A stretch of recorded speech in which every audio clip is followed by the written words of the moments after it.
I love to play golf, and I am a terrible golfer. Statistically speaking, I am a quasi-consistent double bogey golfer. I don't actually golf to get good at golf. I golf just to have a good time, hang out with friends, and enjoy the outdoors. Part of the reason why I don't improve my golf game is because A, I don't practice that often, and B, I don't reflect on my golf game. Once the golf game is done, I don't think about it, maybe even ever, unless there was some weird circumstance where I hit my ball into a lake and it was a special ball and I needed to dive into the lake and swim with the fishes and all sorts of sea creatures in that man-made lake that probably has some flesh-eating bacteria. Other than that, I don't really think about the golf game. And unfortunately, most speakers, they don't think about their talk after the fact. Most speakers' reaction is more like, whew, glad that's over with, moving on with my life. Yet to improve in public speaking and communication, you get to ask yourself some questions to reflect on what you could do better next time. So here are 3 questions every speaker can ask after their talk. They're very simple, but not easy. Question number 1, what worked? What worked in your talk?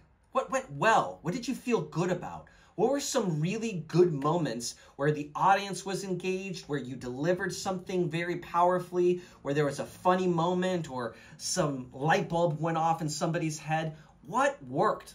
This is really, really important because we oftentimes focus on what didn't work. I like to start with this question, particularly because it's a confidence boost. And it also reminds me that even if there were elements that didn't work, there is a lot that did. The second question is obviously, what didn't work? Now, here you got to be very careful. First, you don't get to go into beat up about yourself.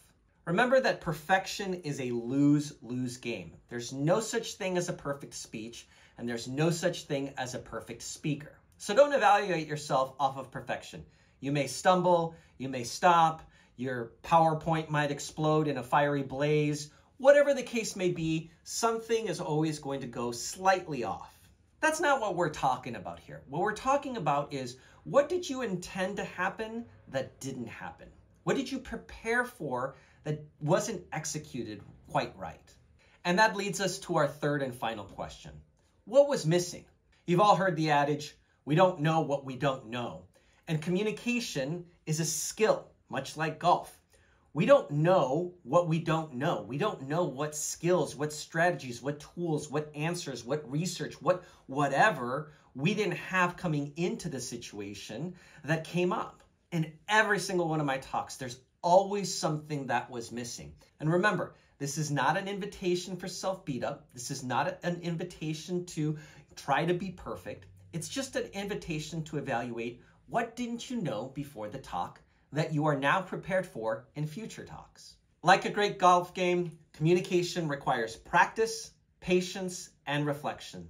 And those 3 questions can really truly help you reflect on your performance and improve it in the future.